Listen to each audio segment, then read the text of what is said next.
SEO Social Science YouTube channel, your study guide.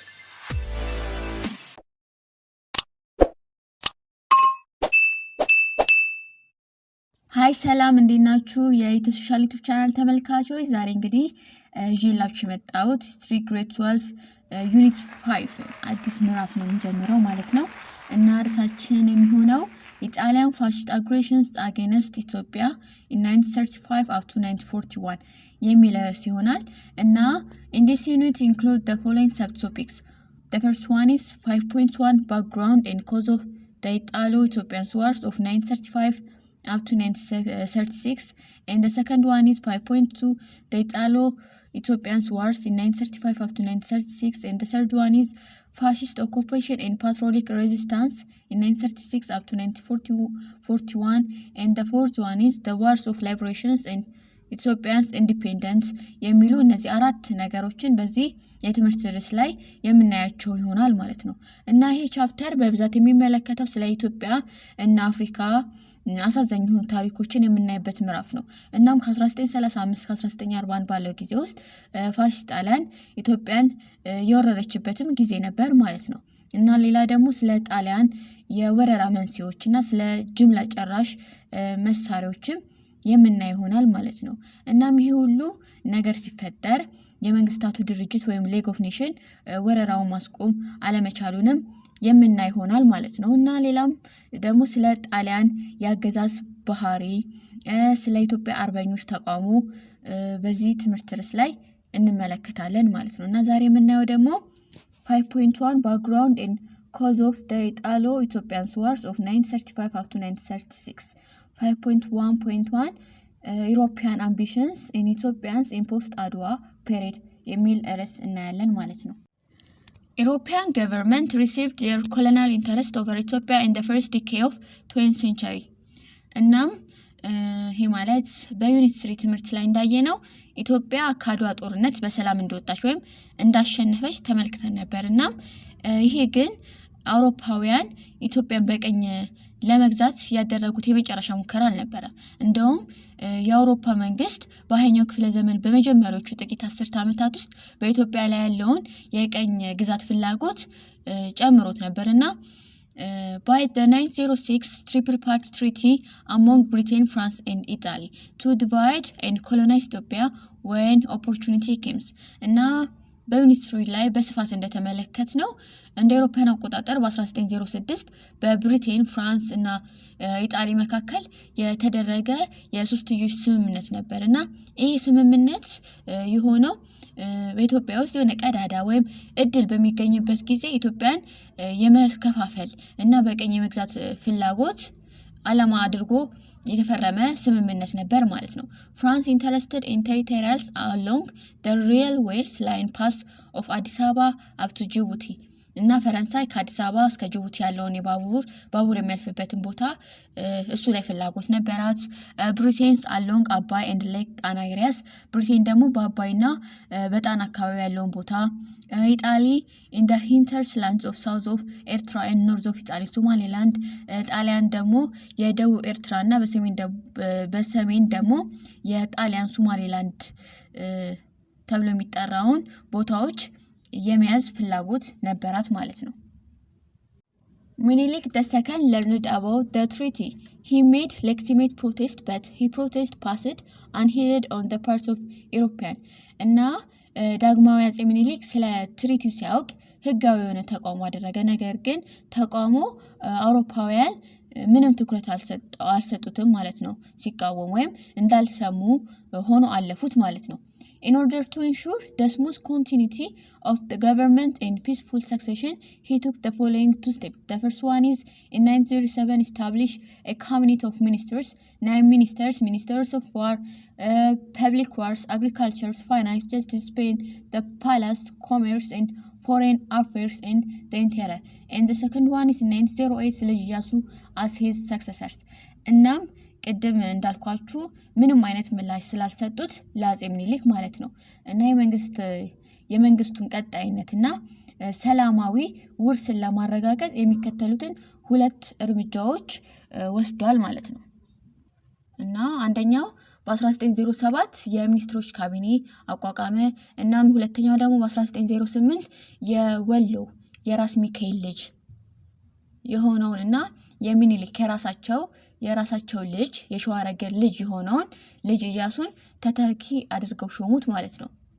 እናም እነዚህ እርምጃዎች የተወሰዱት በብሪቴን በፈረንሳይና በጣሊያን በኩል የቀኝ ግዛት ምኞታቸው እንዳይሳካላቸው ለማድረግ ነውና ማንኛውንም ጣልቃ ገብነት ለማገር ነበር። እናም እነዚህ የአውሮፓ ሀያላን ሀገራት በስምምነታቸው መሰረት ኢትዮጵያ ውስጥ ገብተው ምኞታቸውን እንዲሆንም ተስማምተው ነበር ማለት ነው። 5.1.1 The plans of fascist Italy ስለ የጣሊያን እቅዶች ነው የምናየው። Italian colonial interest in Ethiopia rise when Mussolini and his fascists took powers in 1922 እና ጣሊያን ኢትዮጵያን በድጋሚ የመውረር ሐሳብ የመጣው በ1922 ሙሶሎኒ እና የሱ ፓርቲ ፋሺስት ወደ ስልጣን ሲመጡ ወይም ሲወጡ ነበር ማለት ነው ፍላጎታቸው የመጣው።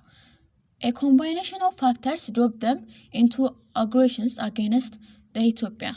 The first one, the cause of aggression was the desire to erase the shameful scars as a result of their defeat at Adwa in 1896. እና ሙሶሎኒ ወደ ስልጣን መውጣቱና የተለያዩ ነገሮች ተደማምረው በኢትዮጵያ ላይ እንዲነሱ ሆነዋል ማለት ነው።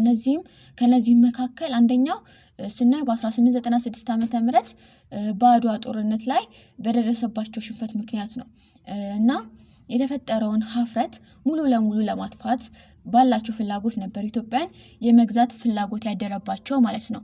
ፋሺስት advocate the restorations of powers and glory of ancient Rome. They had to take revenge and raise the sins of shames.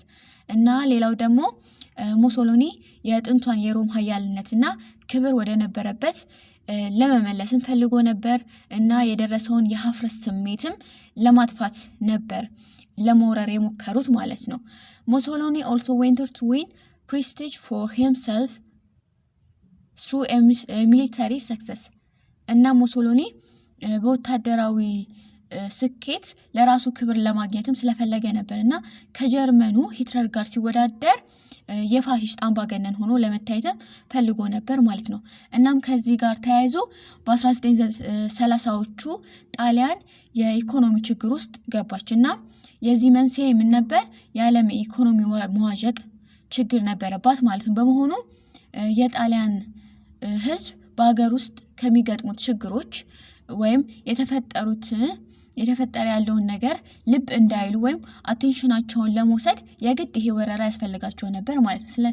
ስለዚህ ኢትዮጵያን ለመውረር ያሰቡት ማለት ነው እና ፋሺስት ጣሊያን ከ1920ዎቹ መጀመሪያ ጀምሮ በኢትዮጵያ ላይ የጥቃት ጦርነት ለማድረግ አቅዶ የነበረ ቢሆንም እቅዱን እስከ 1930ዎቹ ድረስ አላሳወቀም ነበር ማለት ነው። ይልቁንስ ራሷን የኢትዮጵያ ጥሩ ወዳጅ አድርጋ ነበር የቀረበችው። In 1923, Ethiopian entered the League of Nations. Italy didn't oppose this membership as the Britain did. And in 1924, Rastafari tours in Europe. He received a warm welcome in Italy, and Italy signed a peace and friendship relation with Ethiopia in 1928. እናም ስለዚህ all these 3 points are the move served the fascists to cover the real plans right up to the eve of the inventions. እናም ይሄ ማለት እንደ አውሮፓውያን አቆጣጠር በ1923 ኢትዮጵያ የሊግ ኦፍ ኔሽንን ስትቀላቀል ጣሊያን ምንም ተቃውሞ አላስነሳችም ልክ እንደ ብሪቴን ማለት ነው። እና ራስ ተፈሪ ወይም ኃይለ ሥላሴ በ1924 ወደ አውሮፓ ሀገራት ለመጎብኘት ሲሄዱ ጣሊያን ከሌሎች የአውሮፓ ሀገራት በተለየ የበለጠና ደማቅ አቀባበል አድርገውላቸው ነበር ማለት ነው። በተጨማሪም ጣሊያን በ1928 ከኢትዮጵያ ጋር የሰላምና የወዳጅነት ስምምነትም ተፈራርማለች ማለት ነው። እነዚህ ሁሉ እርምጃዎች ጣሊያን ኢትዮጵያን እስክትወራ ድረስ እውነተኛ እቅዷን እንዳይነቃባት አድርገውላታል ማለት ነው። Fascist preparation consisted two main activities: subversive measures and military preparation.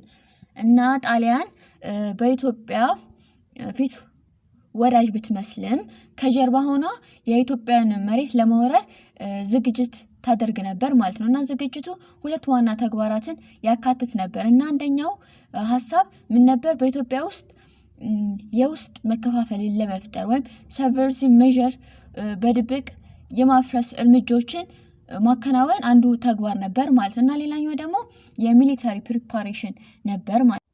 የመጀመሪያውን ስናይ ፈርስት ሰብቨርሲቭ ሜዠር ሚንስ ሲኪንግ ኦፍ ኢንተርተር ቱ ሰቨር on establishing system of institution creating internal divisions in Ethiopia. It was carried by Corrado Zolli. He was Italian governor of Eritrea. Corrado Zolli bribed and aggregated the chiefs of Tigray, Wallo, Begemidr and Gojam to against the emperor. እና ይሄ የመጀመሪያው ሐሳብ የነበረው ኢትዮጵያ ውስጥ በመግባት የመከፋፈል ሐሳብ ነበር ህዝቡን ማለት ነው። እና ይሄ የማፍረስ እርምጃ ወይም ተግባር እንዲፈጸም ያደረገው በወቅቱ የኢጣሊያን ኤርትራ ገዢ የነበረው በኮራዶ ዞሊ ነበር ማለት ነው። ከዛ የትግራይ የወሎ የበጌምድር እና የጎጃም አስተዳዳሪዎችን ወይም አለቆችን የነበሩትን ሰዎች ጉቦ በመስጠት ንጉሱ ላይ እንዲነሱበት በማድረግ ነበረ ይሄ የማፍረስ ስራቸው የጀመረው ማለት ነው። ሁለተኛው ደግሞ the second one is military preparation. Italy put in a place army and war supplies in her colonies of Eritrea and Italian Somaliland. Italy military prepared since the end of Battle of Adwa for revenge. እና ሌላው እንቅስቃሴ ደግሞ ወታደራዊ ዝግጅት ነበር እና ጣሊያን የኤርትራንና የኢጣሊ ሶማሌላንድ ቀኝ ግዛቷን የጦርና የጦር ዕቃዎች ማከማቻ ወይም ማስቀመጫ አድርገው ነበር ማለት ነው። እና ይሄ የወታደራዊ ዝግጅት የተጀመረው ከአድዋ ጦርነት ሽንፈት በኋላ ነበር፣ ምክንያቱም ለመበቀል ማለት ነው። By 1932, Britain and France had made the Hora-Lavels agreements by which they offered Italy to take Ethiopia. It was done to encourage Italy not to ally with Nazi Germany. እና ሞሶሎኒ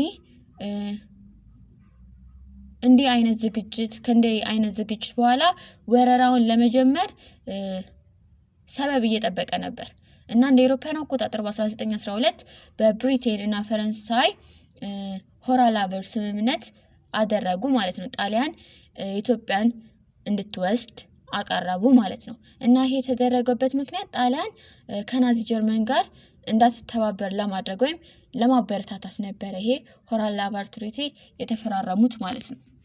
On 5 December 1934, Ethiopians and Italian troops clashed at Walwals in Ogaden in the Ethiopian territory. According to the 1908 boundary treaty between Ethiopia and Italy, Walwal was part of Ethiopia. እና ቅድም እንዳልኳችሁ ሞሶሎኒ ኢትዮጵያን ለመውረር ሰበብ እየፈለገ ነበር ማለት ነው። እና ሞሶሎኒ ጥሩ ጊዜ ሆኖ የታየው በታህሳስ 5 ቀን 1934 ነበር እና በእለቱ የኢትዮጵያና የጣሊያን ወታደሮች በኦጋዴን ወልዋል ላይ ተገናኙ እና በ1908 ዓመተ ምህረት በኢትዮጵያና በጣሊያን መካከል በተደረገው የድንበር ውል መሰረት ወልዋል የኢትዮጵያ የግዛት አካል ነበረች እና ከስምምነቱ በኋላ ግን የኢትዮጵያ መንግስት በወልዋል ስልጣኑ ሙሉ በሙሉ አልተጠቀመበትም ነበር እና አካባቢው የሶማሌ አርብቶ አደሮች በነፃነት የሚጠቀሙበት ጥሩ የውሃ ጉድጓድ የነበረበት ነበር እና በአካባቢው ውጤታማ የሆነ የኢትዮጵያ ስልጣን ባለመኖሩ ምክንያት ጣሊያኖች ወልዋልን የሶማሌላንድ ቀኝ ግዛት አድርገው ይመለከቱ ጀመር እና በ1934 ይሄ የአንግሎ ኢትዮጵያን ድንበር ኮሚሽን አካባቢውን ለመጎብኘት ሄደ ወይም በጎበኘበት ወቅት የኢትዮጵያ መንግስት ወልዋል ላይ ጣሊያን ሰርጎ እንደገባ አወቀ ማለት ነው የኢትዮጵያ መንግስት እና አንግሎ ኢትዮጵያን ስንል ብሪቴንና ኢትዮጵያ ማለታችን ነው እና አወቀ። ከዛ ኮሚሽኑ ወደዛ ሄዶ በኢትዮጵያና በብሪቴን ሶማሌላንድ መካከል ያለውን ድንበር ለማካለል ነበር ወደዛ ሄደው ማለት ነው እና እዛ ሲደርሱ ጣሊያኖች ወደ ወልዋል ጠልቀው ወይም ገብተው ነበር ማለት ነው። ወታደራዊ ምሽጋቸውን እንደገነቡ ታወቀ እና ኮሚሽነሩን አጅበው የነበሩት የኢትዮጵያ ወታደሮች ወዲያውኑ ተቃውሞ አሰሙ ማለት ነው። በዚህ ምክንያት በታህሳስ 5 ቀን 1934 የጣሊያን ወታደሮች እና አነስተኛ አነስተኛ የኢትዮጵያ ጦር ተገናኙ ማለት ነው። እና ይሄ ክስተት የወልዋል ኢንሲደንት ወይም የወልዋል ክስተት በመባል ይታወቃል ማለት ነው። In the clash, Ethiopian side we suffered more casualties, but ጣሊያን demand that Ethiopian should make an official apology and pay compensations. Ethiopian tried its best to solve the dispute by peaceful arbitrations and applied to League of Nations, but League was not solving the problem, and League of Nations only decided for economic sanctions that did not include oil because League of Nations dominated by Britain and France. እናም ይሄ ማለት ቅድም በወልዋል ላይ ተጋጩ አላልንም? ከዛ በግጭቱ የበለጠ ጉዳት የደረሰው በኢትዮጵያ በኩል ነበር። ሆኖም ጣሊያኖች ኢትዮጵያ በይፋ ይቅርታ እንድትጠይቃት እና ካሳ እንድትከፍላት ጠየቁ እና ኢትዮጵያ ውዝግቡን በሰላማዊ መንገድ ለመፍታት የተሻላትን ጥረት አድርጋለች እና በማድረግ ለሊግ ኦፍ ኔሽን አመልክታ ነበር። ነገር ግን ምንም መፍትሄ አላመጡላትም። ከዛ ሞሶሎኒ ከወልዋል ክስተት ከአንድ ዓመት በኋላ በኢትዮጵያ ላይ ሙሉ ለሙሉ ወረራውን ጀመረ ማለት ነው። ወረራውን ጀመረና የሊጉ ዋና አባላት የነበሩት ብሪቴንና ፈረንሳይ ጣሊያን በጀርመን እንዳትሸነፍ በማሰብ በድብቅ ኢትዮጵያን ለመሰዋት ተስማምቶ ነበር ማለት ነው እና ሊጉ ውጤታማም እንዳልሆነም ታውቋል ማለት ነው። Ethiopia was not prepared to withstand Italian aggression after the Battle of Adwa. Ethiopian government didn't pay attention to build a modern army.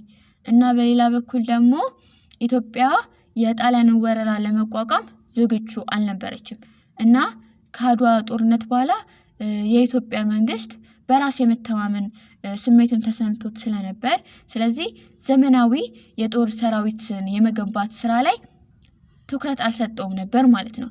Mussolini started a full-scale invasion against Ethiopia almost a year after the Walwal incident. Haile Selassie reliance on the League of Nations and its principles of collective security also proved to be useless.